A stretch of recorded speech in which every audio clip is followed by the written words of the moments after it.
Kita berbicara tentang tetap teguh di tengah godaan bisnis. Next, please.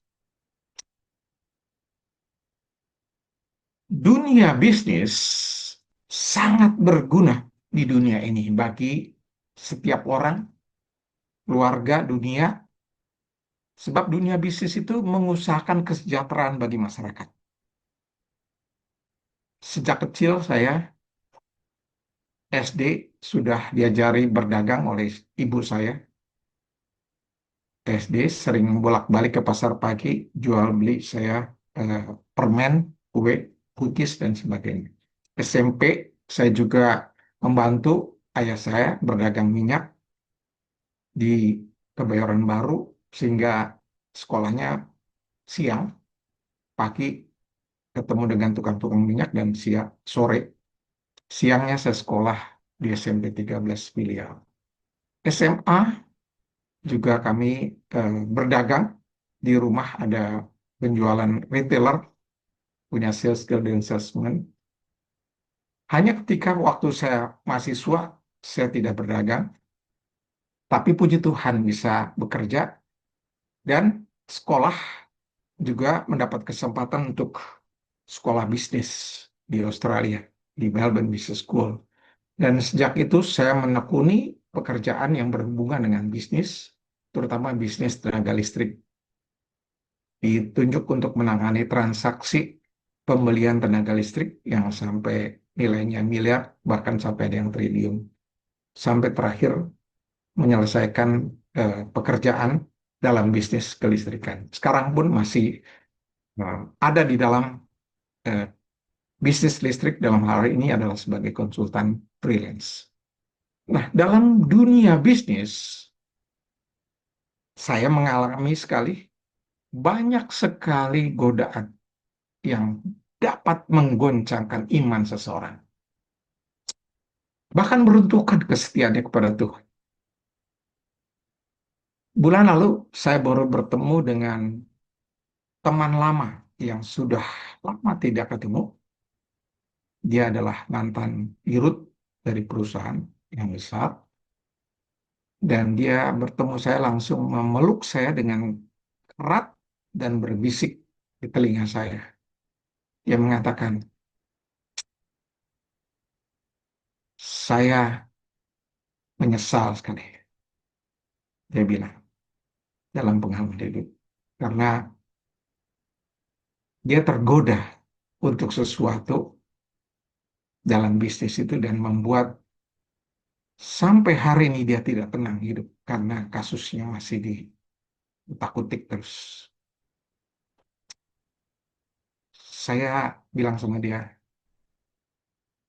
waktu tidak bisa diulang lagi, penyesalan selalu datangnya terlambat.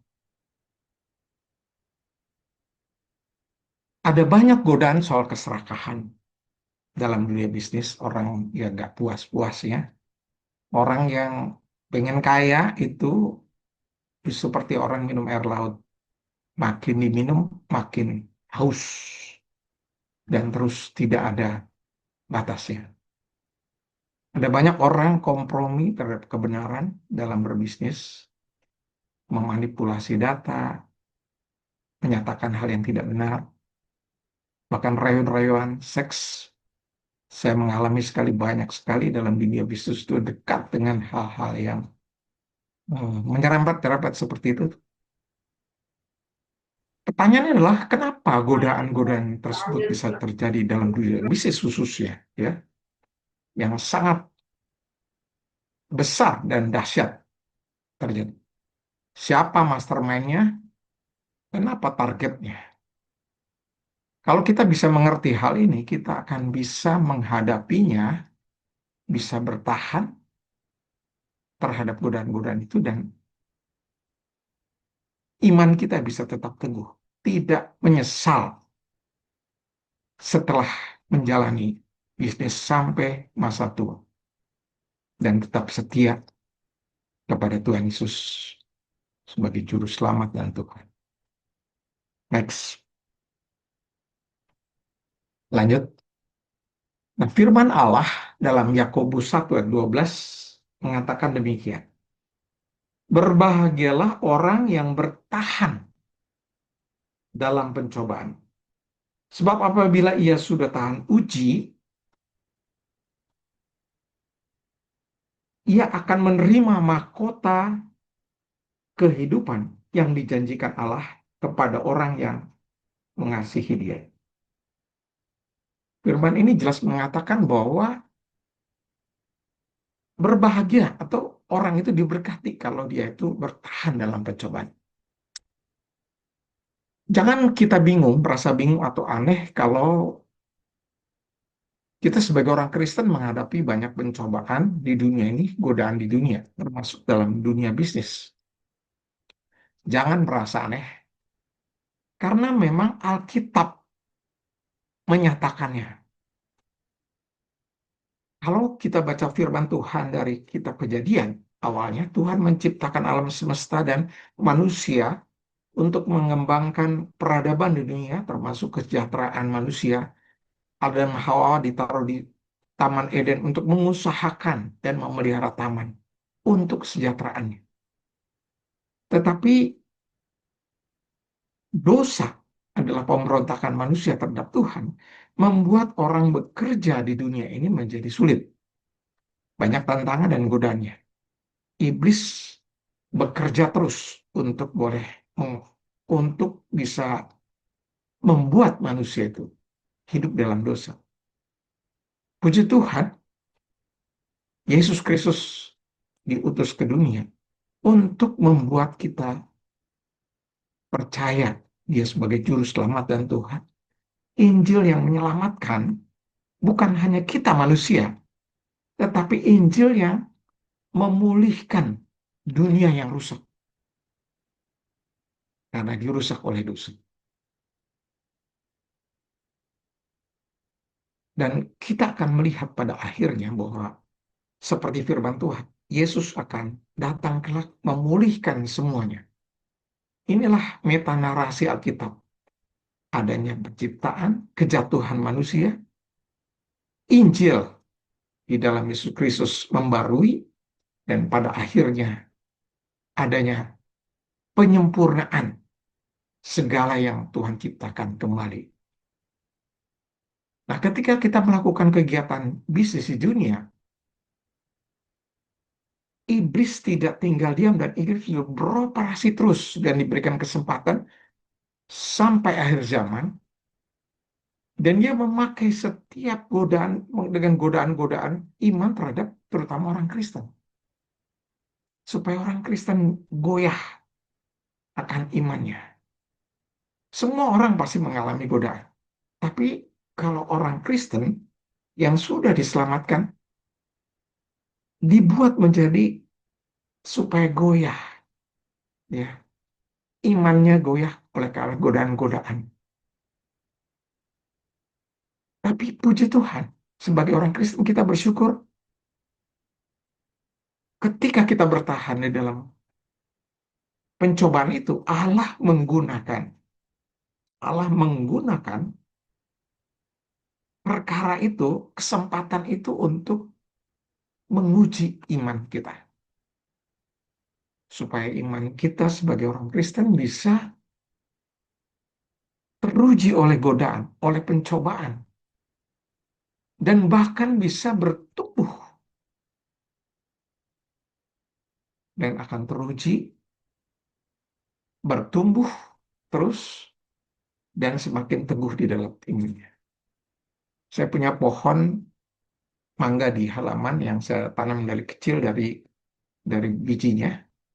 Saya melihat sejak pertumbuhan itu, dan ketika ada hujan turun ya, kemudian ada angin, itu pohon mangganya yang kecil itu begini-begini ya, bergoyang-goyang. Tapi karena goyangan itu juga, dia batangnya menjadi makin kuat saya lihat. Dan semakin kuat dan sambil bertumbuh terus. Sekarang sudah makin besar. Semakin tinggi pohon ini, angin yang dirasakan pun semakin besar. Demikian juga kita. semakin kita bertumbuh dalam iman, pencobaan dan godaan itu makin besar. Iblis berusaha untuk menggoyang. Tapi Allah, bersyukur Allah menggunakan kesempatan itu adalah supaya kita boleh teruji imannya. Bukan karena teori, tapi kita mengalaminya.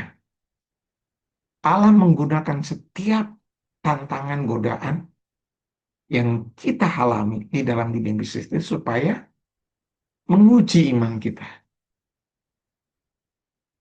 Next please. Maka firman Tuhan ini mengatakan diberkatilah, berbahagialah kalau orang itu bisa bertahan. Bertahan di dalam menghadapi godaan. Jadi enggak melarikan diri atau menyerah.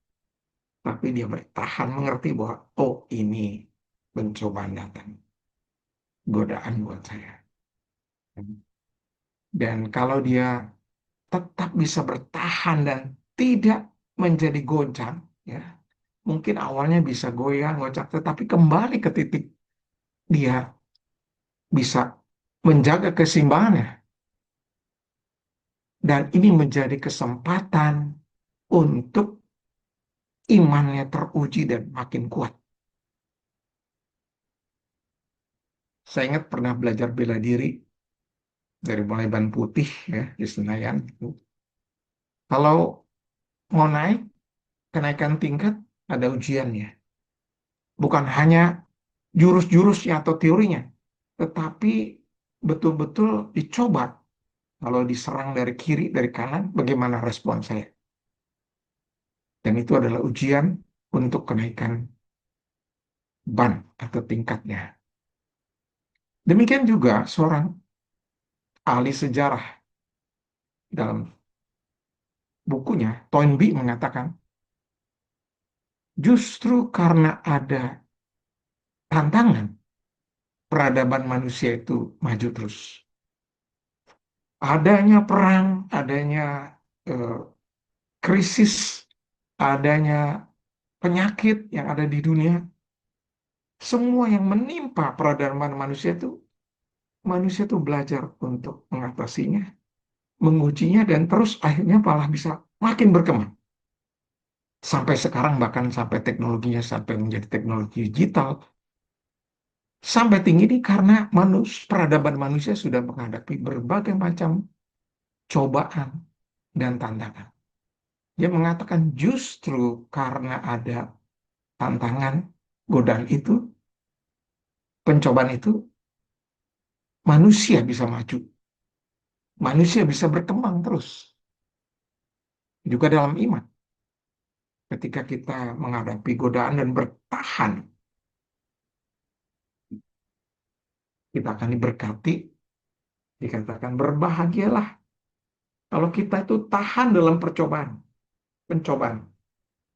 Sebab kalau ia sudah tahan uji, ia akan menerima mahkota kehidupan yang dijanjikan Allah. Jadi iblis coba untuk menggoda, tetapi Allah menggunakan kesempatan itu untuk dia bisa diuji imannya. Kalau orang itu bisa tahan di dalam pencobaan atau godaan, dan diuji dia tahan, dia akan naik tingkat imannya. Dan semakin maju hidupnya maupun makin diberkati.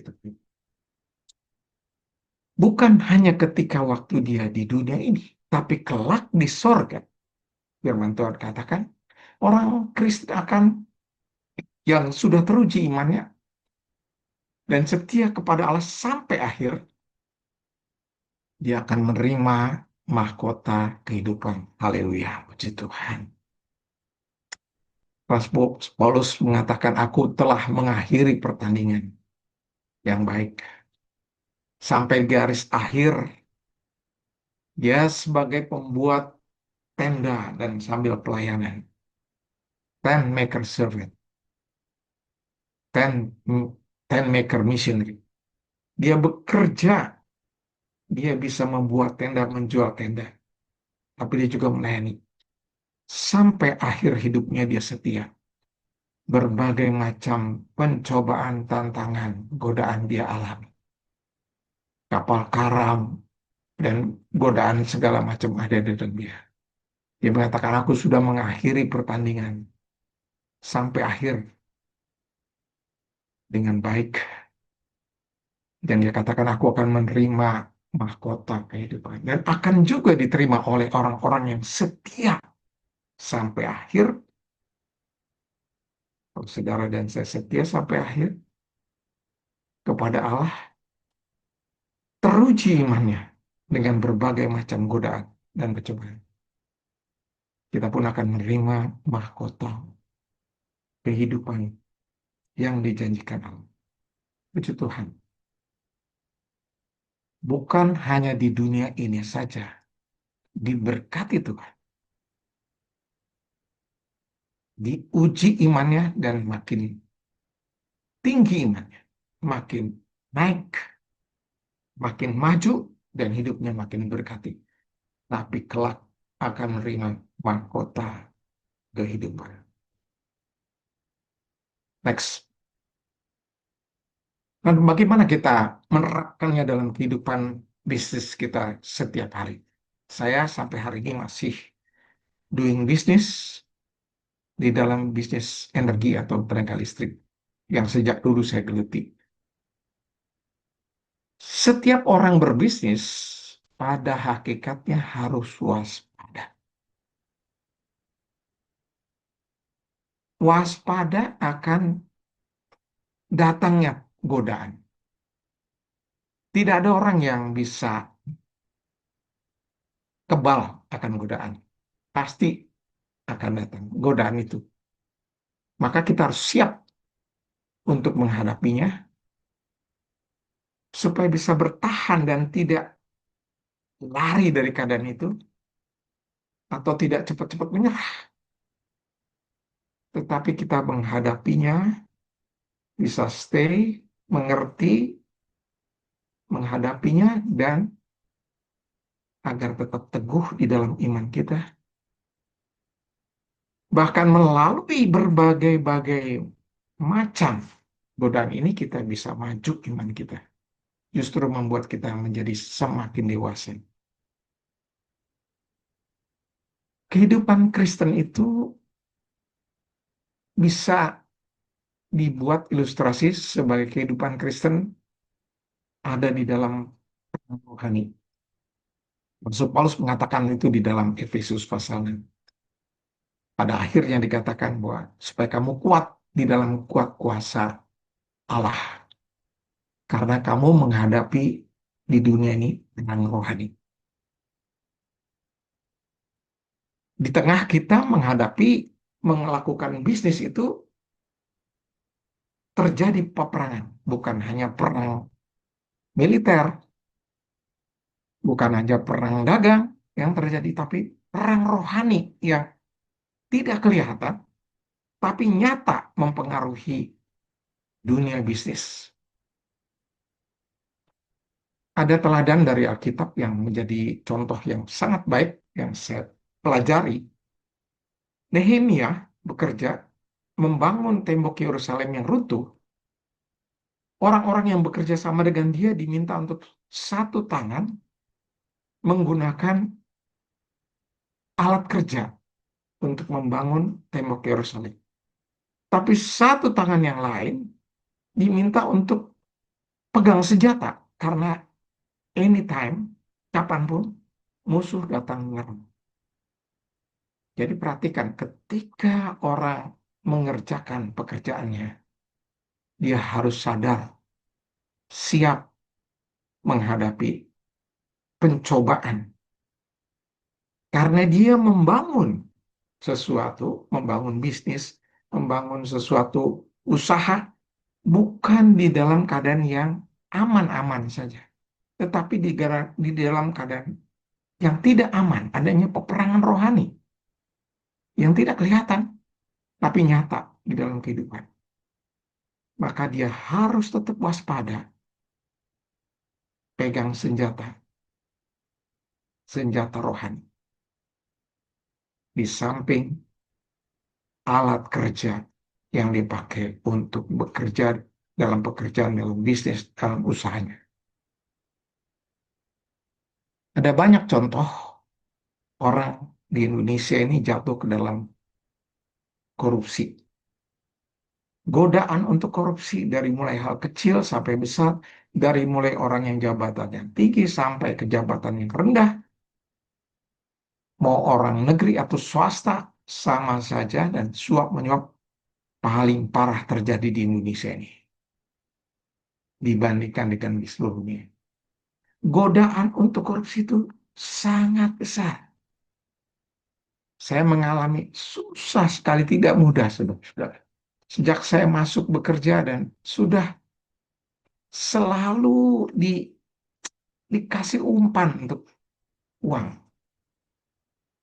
Uang, uang, uang. Bukan mengerjakan pekerjaan dengan excellent, bukan mengerjakan bisnis rumah, tapi ada uang-uang sogokan, suap, dan sebagainya. Banyak sekali praktek bisnis yang seperti ini yang sangat mengganggu dan membuat kita akhirnya bisa gelap kalau kita memang tidak sadar. Sadarilah bahwa iblis itu terus membuat mengancam kita supaya kita jatuh, supaya kita goyah, supaya iman kita runtuh dan kita tidak setia sama kebenaran. Lanjut. Orang Kristen harus belajar supaya bertahan dalam pencobaan dan godaan itu mulai dari hal-hal kecil dulu, tidak perlu memikirkan yang besar-besar. Tapi kalau kita setia dalam perkara kecil, nanti Allah akan menguatkan kita. Kita akan diberikan perkara yang besar yang kita bisa setia. Mulailah dari perkara kecil. Belajar dan berlatih. Yang namanya integritas. Ya. Mulai dari perkara kecil atau sederhana. Apa itu integritas? Integritas itu dalam dunia bisnis adalah kesesuaian atau konsistensi antara nilai yang dianut, nilai-nilai yang dianut, misalnya nilai yang dianut itu adalah jujur, kebenaran, keadilan, dengan apa yang dipikirkan dan apa yang dikatakan dan apa yang dilakukan, apa yang ada di dalam pikirannya dengan hatinya dengan sama dengan apa yang dikatakannya. Sebagai orang Kristen kita bersyukur belajar yang paling sederhana. Kalau kita nyanyi memuji Tuhan, saudara, mulut kita itu menyanyi dengan kata-kata. Apakah pikiran kita sedang dalam alur kata-kata yang kita nyanyikan? Terlebih lagi, apakah hati kita ada di dalam apa yang kita katakan dan apa yang kita pikirkan? Itu latihan yang sederhana. Bersyukur. Kalau kita juga berdoa, apakah kita ketika berdoa itu kita berbicara kepada Tuhan, pikiran kita fokus kepada Dia dan bahkan hati kita berserah pada Tuhan. Ketika kita belajar dalam doa, kita belajar dalam memuji Tuhan dengan kesesuaian antara apa yang dikatakan, dengan yang dipikirkan, dengan apa yang ada di dalam hatinya, dengan apa yang dilakukan, maka kita akan bisa mempraktekannya dalam dunia bisnis juga. Ada banyak orang berbicara sesuatu tetapi hatinya nggak demikian. Integritas itu lawannya adalah kemunafikan. Dan ini masalah besar di dalam bangsa kita. Seorang Mortar Lubis mengatakan dalam bukunya Manusia Indonesia mengatakan masalah yang terbesar di dalam negara kita ini di tengah bangsa kita adalah banyaknya kemunafikan. Ada banyak orang yang pura-pura berbicara sesuatu lain dengan apa yang pikirkan, lain dengan apa yang di hatinya. Yusuf menjaga integritas hidupnya. Kita lihat di dalam Alkitab dan kita Kejadian. Berbagai macam godaan dia, mulai godaan juga ketika dia dijual dan dia menjadi membantu di rumah Potifar, dia digoda dalam masalah seks, dia tidak goyah. Meskipun dia dituduh, dia terus di dalam integritasnya melakukan dengan kejujuran apa yang dikatakannya, apa yang dipikirkan dengan apa yang dianutnya. Tuhan memberkati dia sampai dia dipakai menjadi orang kedua di Mesir, menyelamatkan Mesir dari kebangkrutan atau paceklik. Dia belajar dari hal-hal yang kecil sampai dipercayakan perkara yang besar. Mari kita belajar setia dalam perkara kecil, misalnya uang dan waktu. Setiap kali ada orang yang mau menikah di gereja kami, saya diminta untuk menerangkan setia dalam masalah uang dan waktu. Supaya orang jangan telat, jangan boros dalam uang, menghargai kesempatan waktu yang Tuhan karuniakan. Ketika kita belajar dari hal-hal yang kecil seperti itu, tidak boros uang, mempertanggungjawabkan dengan jelas, dan juga menggunakan waktu dengan bijak, serius, dan tidak telat, dan itu akan membuat kita akan siap menghadapi kalau ada godaan yang lebih besar. Mulailah dari perkara-perkara kecil yang bisa kita kerjakan setiap hari. Tuhan melihat kesetiaan kita dari perkara kecil. Dia akan mempercayakan perkara besar dan saudara pun akan belajar berlatih dari perkara kecil. Saya belajar mulai saya bekerja, saya dengan semangat, saya tidak mau telat. Meskipun dirayu sama orang dan sebagainya untuk menipu dengan sistem absen dan sebagainya, saya nggak mau. Saya belajar untuk setia. Dan juga dalam hal soal uang. Ketika diserahkan uang untuk persekot, saya belajar untuk membuat laporan sesuai dengan apa yang saya pakai. Meskipun akhirnya saya harus mengembalikan uang-uang yang dipercayakan. Tapi itu adalah latihan-latihan kecil yang sangat menolong. Sehingga ketika menghadapi masalah transaksi yang sampai miliaran, saya bersyukur Tuhan lindungi, Tuhan berikan kekuatan, Tuhan ingatkan saya.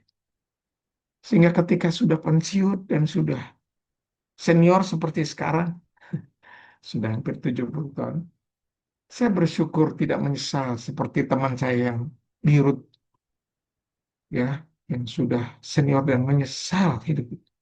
Saya bersyukur diberikan sukacita menjalani perjalanan kehidupan hidup dengan bisnis sepanjang puluhan tahun dan belajar dari hal perkara kecil sampai perkara besar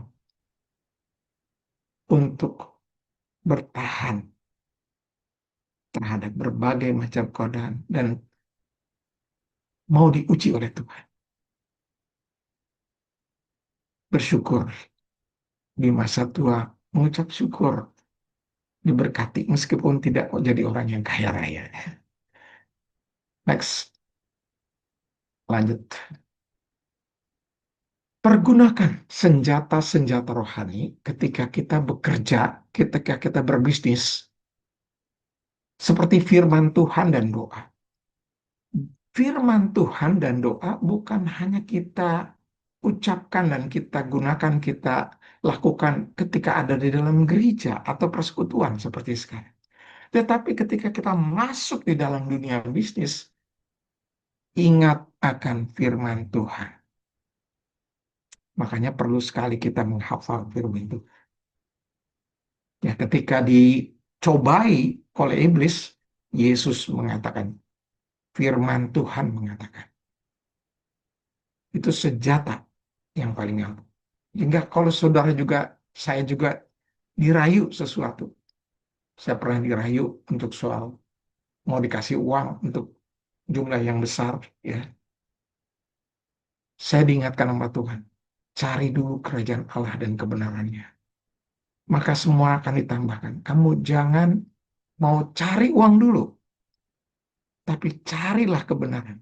Pasti Tuhan akan kasih kamu itu. Kamu tidak akan kelaparan. Burung-burung di udara itu Tuhan kasih. Dan bunga-bunga itu didanani hidupnya. Kamu jangan perlu khawatir. Saya bersyukur bisa belajar.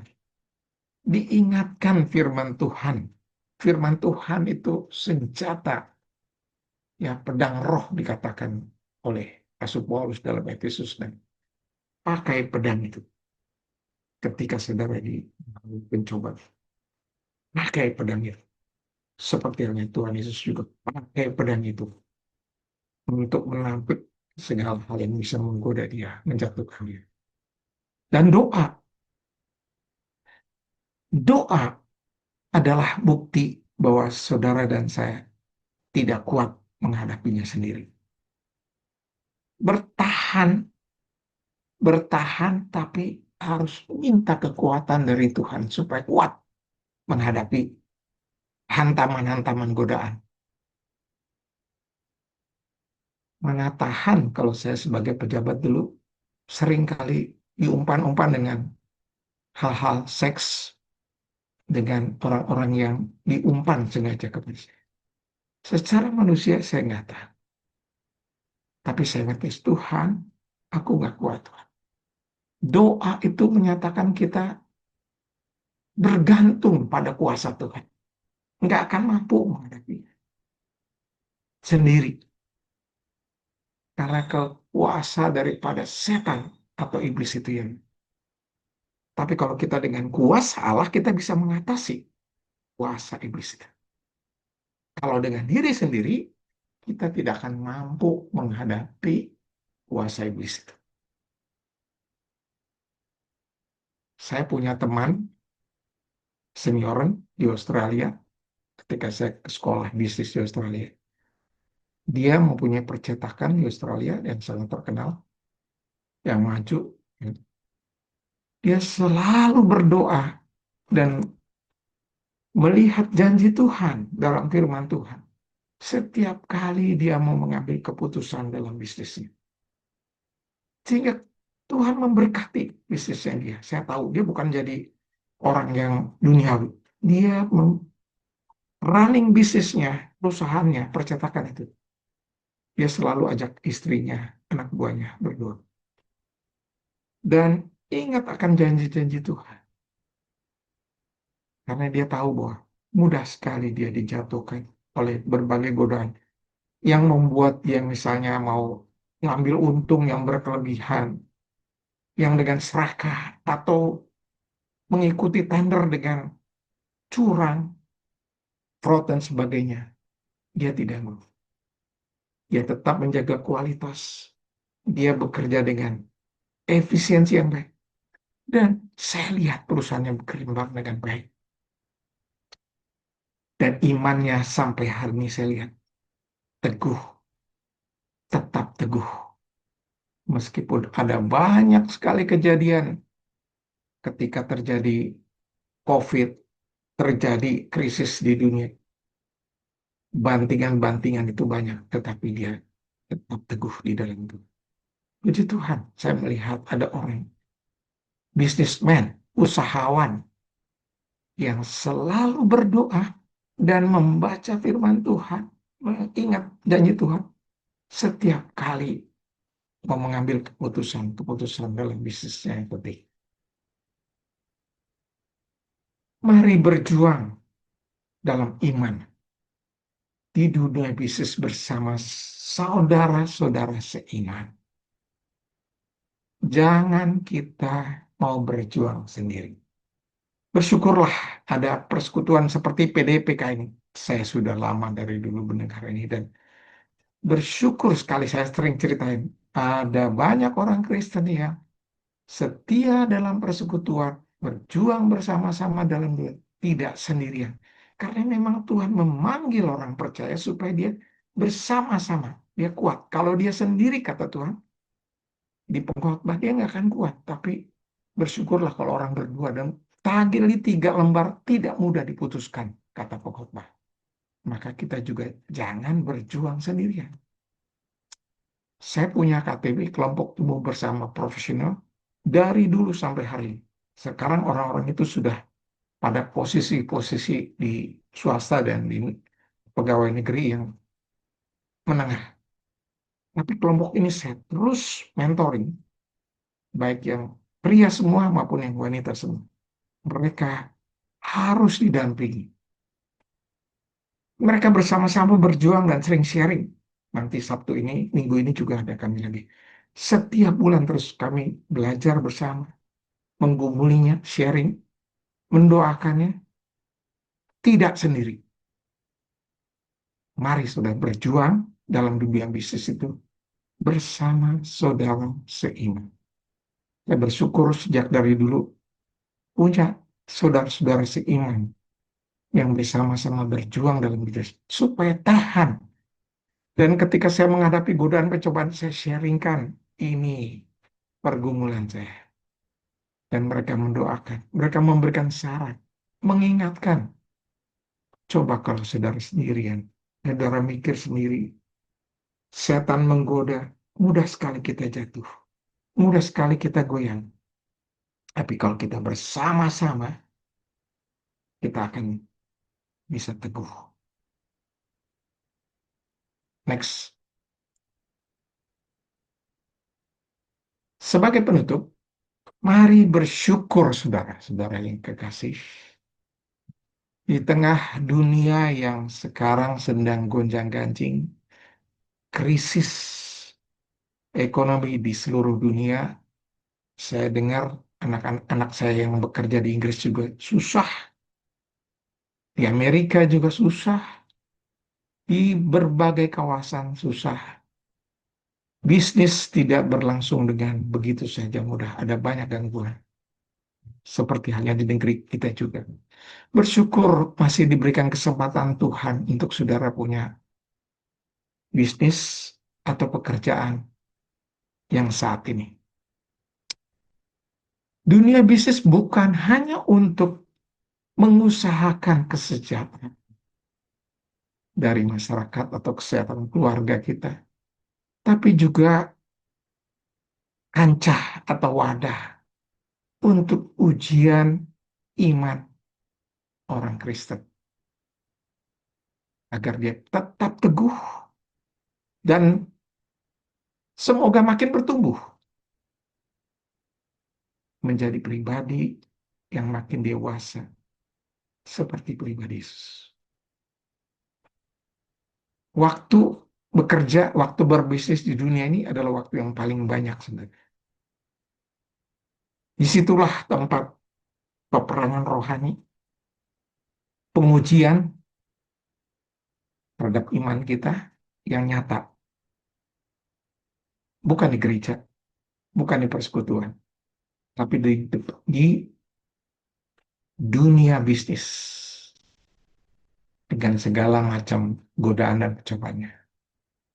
Dan bersyukurlah Yesus Kristus sebagai pribadi bukan hanya juru selamat, tetapi juga teladan untuk kita mengatasi pencobaan. Dia juga dicobai, tapi tidak jatuh ke dalam dosa. Dia tetap teguh, bersyukur punya juru selamat, Yesus Kristus, dan juga menjadi teladan bagi kita. Bagaimana dengan kehidupan Anda selama ini dalam dunia bisnis? Jangan pernah menyerah. Jangan saudara lari atau mengatakan, saya nggak mau kerja lagi, saya nggak mau berbisnis lagi. Itu bukan solusinya. Solusinya bisa bertahan, kalaupun ada pencobaan godaan, stay di dalam bisnis atau pekerjaan.